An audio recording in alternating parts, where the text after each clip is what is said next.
There was a time when American cars didn't need to be exaggerated to be beautiful. They didn't shout. They didn't try to intimidate. They were simply elegant. The 1950s were an unrepeatable moment, a decade when design mattered as much as engineering, when every line had intention, every chrome detail had purpose, and every car seemed to say something about the person behind the wheel. It wasn't just transportation, it was presence, it was style, it was identity. Today, when we look back, we think of tail fins, chrome, and impossible colors. But the true beauty of that era went far beyond the obvious. It lived in the proportions, in the restraint, in that effortless sense of luxury that didn't need justification. And here comes the key question. What if I told you that some of the most beautiful cars ever built weren't the most famous, the most remembered, or the ones that always appear on the usual lists? In this video, we're going to explore some of the most beautiful American automobiles of the 1950s. Not the fastest, not the most extreme, but the ones that best represented an era when elegance was the ultimate form of luxury. 1954. Oldsmobile 98 Holiday. If there was a car in the 1950s that seemed to understand the future ahead of its time, it was this one. This wasn't an automobile that went unnoticed, but it also didn't need exaggeration to command respect. Its design communicated something very specific and sporting luxury, long before that concept even had a name. It was long, low for its size, elegant without appearing delicate, and carried a presence that suggested it belonged to a higher class. Proportions are everything here. The endless hood, the clean side profile, and the pillarless holiday hardtop created a flowing, almost uninterrupted silhouette. With the windows down, the car looked like a single continuous piece of design, free of visual breaks. It was refined, yet dynamic, a balance very few cars of the era managed to achieve. Inside, the message became even clearer. This wasn't a car designed merely to impress from the outside.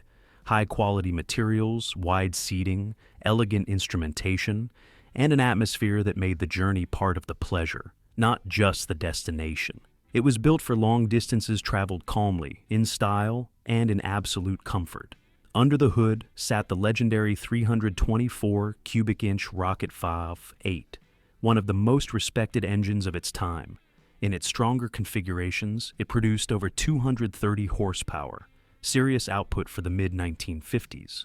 This wasn't loud, aggressive power. It was deep, smooth, constant strength, the kind of engine that allowed the car to accelerate effortlessly, as if it always had hidden reserves waiting.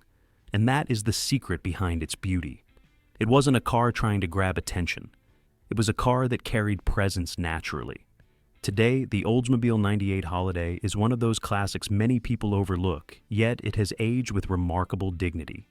A well-preserved example typically ranges between $45,000 and $80,000, depending on condition and originality.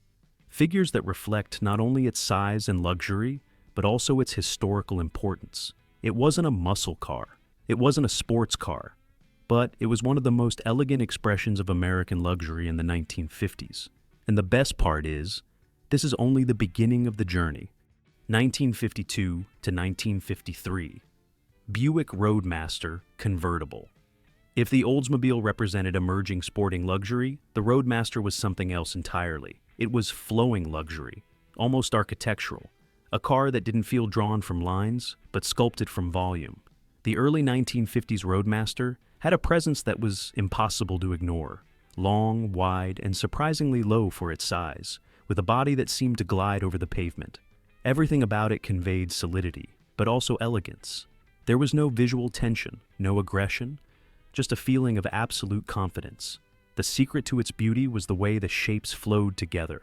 The imposing front end, still restrained tail fins, chrome applied with intention, and that continuous sideline that made the car appear even longer than it already was. As a convertible, the Roadmaster reached another level entirely. With the top down, it became a pure statement of status and taste.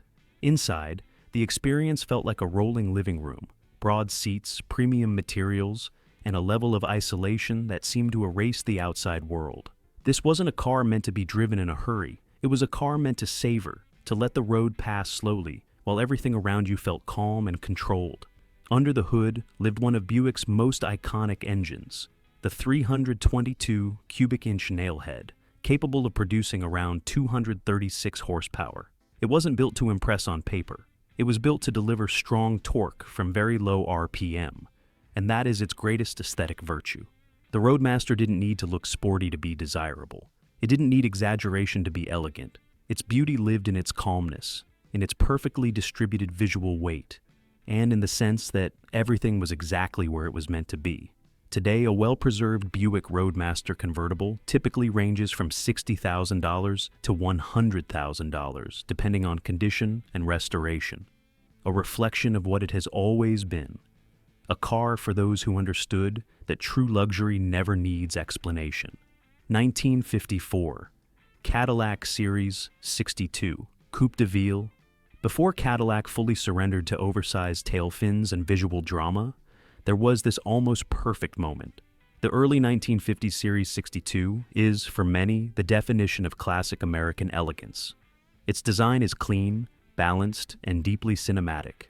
The long hood, the straight shoulder line, the low, well-integrated roof, everything feels carefully measured to communicate status without exaggeration. It wasn't trying to impress through extravagance, but through proportion. And that is exactly what makes it so beautiful even today. This Cadillac looked like a movie star's car, yet without unnecessary theatrics. Chrome was present, yes, but thoughtfully applied. The fins were still restrained, almost shy, and the entire composition projected elegant solidity rather than visual spectacle. Inside, the message was unmistakable. This was serious luxury. Premium materials, wide seating, clear instrumentation, and an atmosphere designed for silent travel and absolute comfort. It wasn't a sports car, and it never pretended to be. It was the kind of car that made you feel like you had already arrived, before even stepping out.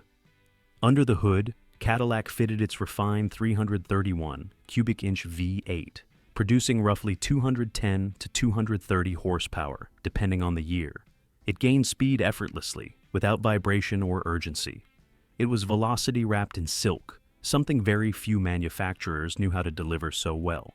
Today, a well-preserved Cadillac Series 62 Coupe de Ville typically ranges between $50,000 and $90,000, depending on condition and originality, a value that perfectly reflects what it represents, one of the most refined moments in Cadillac design history.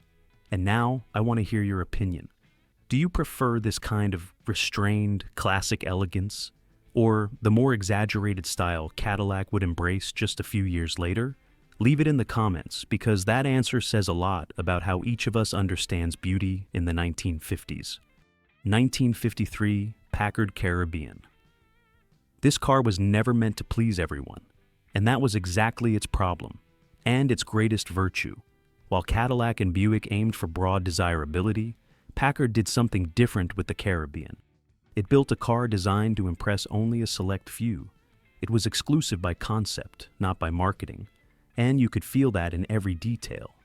The Caribbean sat low, wide, and visually commanding, but its boldest statement came through color. Packard embraced two-tone and even three-tone combinations, at a time when many manufacturers still hesitated to step outside the mold. It wasn't discreet, it was elegant, but with a visual confidence that was rare in the 1950s. There is nothing timid about its silhouette, nothing overly conservative. The design is direct, almost defiant. The front end carries real visual weight. The body appears firmly planted on the pavement, and the overall impression communicates something very specific. Status without needing exaggeration. It wasn't built to attract everyone's attention. It was built to be noticed by people who already drove expensive cars. Inside, the Caribbean felt different. This wasn't soft luxury, it was serious luxury. High-quality materials, meticulous finishes, and a sense of exclusivity that never tried to be loud. It felt tailored rather than mass-produced. And here is the most interesting part of the Caribbean. It was never a mass success. It was never a popular icon. But it became one of the final grand gestures from a brand that refused to become ordinary. Today, a well-preserved Packard Caribbean typically falls between $80,000 and $140,000. Numbers that reflect not only its design, but also its rarity and historical significance. It didn't age like a trend. It aged like a collector's piece. 1952 to 1955 Lincoln Capri. This is one of those cars that almost never appears on most beautiful lists. And that says more about the audience than about the automobile itself. The Capri never tried to be spectacular. It didn't wear outrageous colors, exaggerated lines, or chrome that demanded attention. And precisely because of that, it feels incredibly elegant today. It was a car designed for someone who didn't need to prove anything. Visually, it was clean, proportional, and confidently grounded. The front end is serious, almost institutional, yet never rigid. The body flows continuously without unnecessary ornamentation, carrying a low, assured stance that communicates calm authority. It doesn't look fashionable. It looks thoughtfully engineered.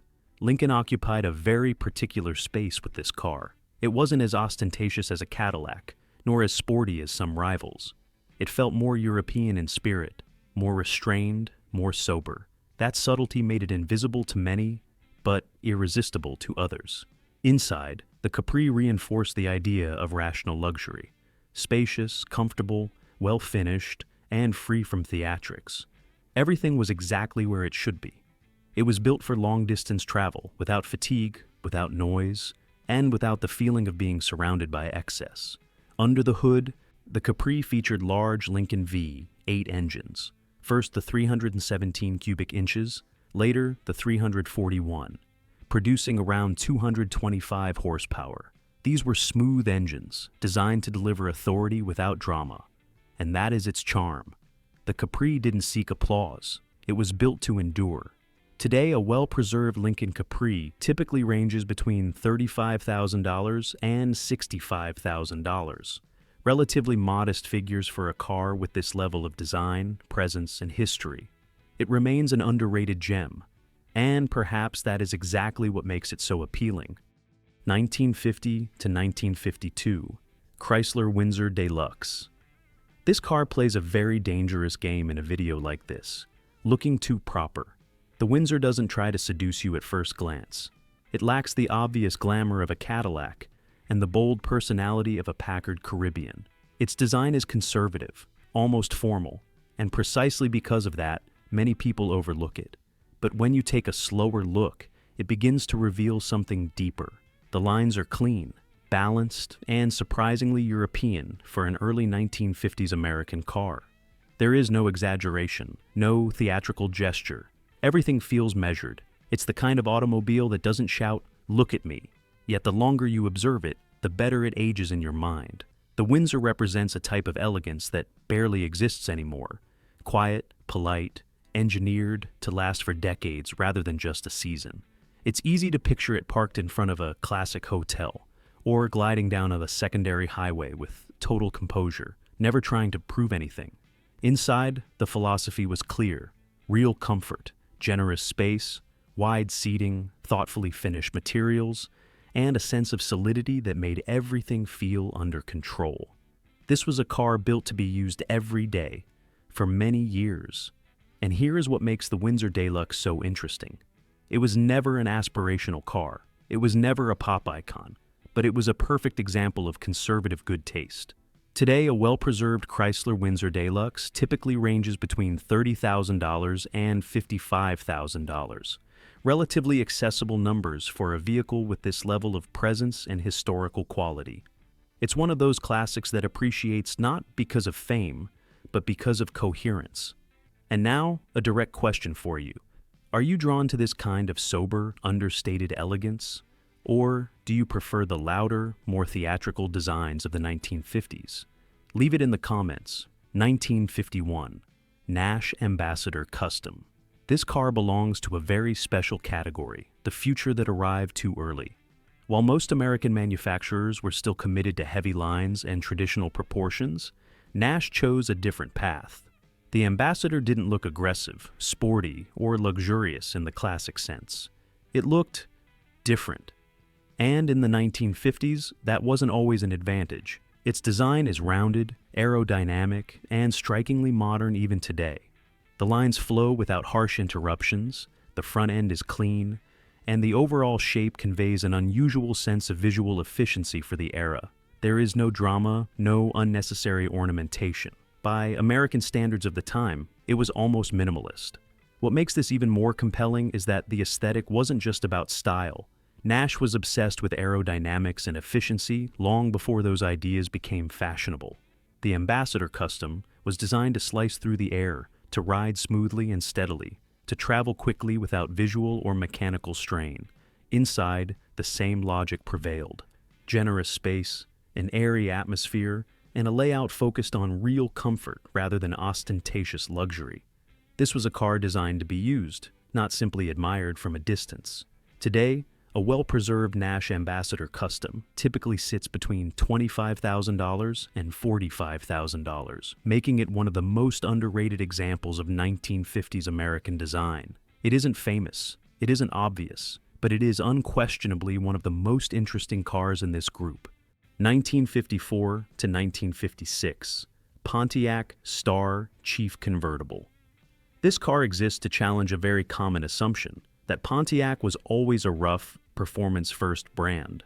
Before it became synonymous with muscle and aggression, Pontiac experienced a moment of genuine elegance, and the Star Chief may be the best expression of it. It wasn't striking because of excess, but because of balance. The design is long, fluid, and beautifully proportioned. The body seems to stretch naturally, without abrupt breaks or forced elements. The fins remain restrained, the chrome supports rather than dominates, and the entire composition communicates a sense of visual lightness that was unusual for a car of this size. With the top down, the Star Chief transformed completely. It no longer looked like a large family car. It resembled an American grand tourer, built for open highways, traveled with calm confidence and style, elegant without pretension, attractive without begging for attention. Within General Motors, this Pontiac represented something very specific, an aspirational yet attainable alternative. It didn't carry the emotional distance of a Cadillac, nor the extreme restraint of some competitors. It was a car that wanted to be liked, and achieved it effortlessly. Inside, the atmosphere reinforced that promise. Generous space, wide seating, and a clear emphasis on comfort, meant to enhance the journey, not just the destination. There was no unnecessary extravagance, only a welcoming environment that felt thoughtfully resolved. Under the hood, the Star Chief featured Pontiac's early V8 engines, the 287 and later the 316 cubic inches, producing over 220 horsepower in their best-equipped forms. It wasn't a sports car, but it was more than capable for its size. Acceleration was smooth, and it held highway speeds with an ease that surprised anyone judging it solely by its elegant appearance. And that is exactly what makes it special today. It wasn't extreme. It wasn't controversial. It was simply beautiful, in a time when that alone was enough. In today's collector market, a well-preserved Pontiac Star Chief convertible typically ranges between $40,000 and $70,000, reflecting a growing appreciation for a side of Pontiac many people forgot ever existed. 1956. Ford Fairlane. This car wasn't trying to be the most luxurious or the most exclusive. Its goal was something far more interesting, to represent the optimism of the 1950s. The Fairlane is color, visual lightness, and confidence. It doesn't carry the solemnity of a Lincoln or the authority of a Cadillac. Instead, it offers something different, a sense of freshness. It feels like a car built for sunshine, for wide boulevards, for a moment in history when everything seemed to be moving forward. Visually, it is one of the best proportioned Fords of the decade. The lines are clean, color plays a fundamental role, and the chrome feels cheerful rather than heavy. It doesn't try to dominate the road. It invites you in. Today, its presence feels incredibly charming, but no less beautiful because of it. The Fairlane perfectly captured the midpoint between elegance and accessibility. It was aspirational, yet attainable. Not reserved for a closed elite, it became a real part of the American landscape, seen, experienced, and remembered. Inside, the philosophy was simple and effective. Plenty of space, excellent visibility, and an interior designed for everyday use without losing its charm. It wasn't meant to dazzle with extreme luxury, but to complement the car's overall experience. Light, optimistic, and enjoyable. Under the hood, Ford offered a wide range of engines, but the Fairlane truly came alive when equipped with the 292 cubic inch Y-block V8, producing around 200 horsepower. More than enough to give the car smooth, confident performance for its time. Today, a well-preserved 1956 Ford Fairlane typically ranges between $30,000 and $55,000, depending on condition and specification. It isn't the most expensive classic, nor the most sought after, but few capture the spirit of their era quite as clearly. 1956 Studebaker Golden Hawk. This is a car that doesn't fit comfortably into any category, and that's exactly why it works so well. The Golden Hawk is aggressive, compact, and visually tense in a decade dominated by long, flowing automobiles.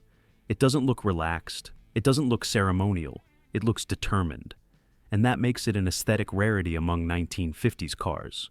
Its design carries a clear European influence. Shorter overall, with a higher beltline and a front end that projects immediate character, it doesn't chase classic elegance. It demands presence.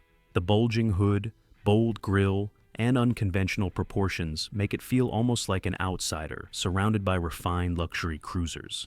What makes it even more compelling is that the visual attitude wasn't just for show.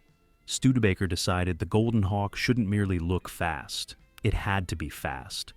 It was powered by the Packard-built 352 cubic inch V8, delivering roughly 275 horsepower, an impressive figure for such a compact and relatively lightweight car. That power-to-weight ratio made it one of the quickest American cars of its time. It didn't just appear aggressive, it genuinely was. This gave the Golden Hawk a personality unlike anything else on this list. While many 1950s cars seemed designed to glide down the highway, the Golden Hawk looked ready to attack it. This wasn't a car for leisurely drives, it was a car for drivers. Inside, the atmosphere leaned more toward function than pure luxury. Well finished, certainly, but without the ambition of becoming a rolling living room. Everything reinforced the idea that this Studebaker was built for someone who valued the driving experience more than social status. And that is its greatest achievement. The Golden Hawk didn't try to compete with Cadillac in luxury. It didn't try to match Buick in refinement. It competed with itself and created something unique. Today, a well-preserved Studebaker Golden Hawk typically falls between $45,000 and $80,000. These cars didn't need extreme numbers or aggressive styling to justify their beauty. They were beautiful because they were thoughtfully designed, because they communicated calm, status, and a very clear idea of what luxury meant at that moment in history. And now I want to hear from you. Which of these cars do you consider the most beautiful of the 1950s? Leave it in the comments because every choice reveals something different about how we understand classic beauty. And if you enjoyed this journey, I recommend watching the video now appearing on your screen, where we explore the most beautiful American wagons of the 1950s. Family cars that, surprisingly, shared the same elegance, presence, and spirit as these great sedans and coupes. See you on the next journey through the golden age of the American automobile.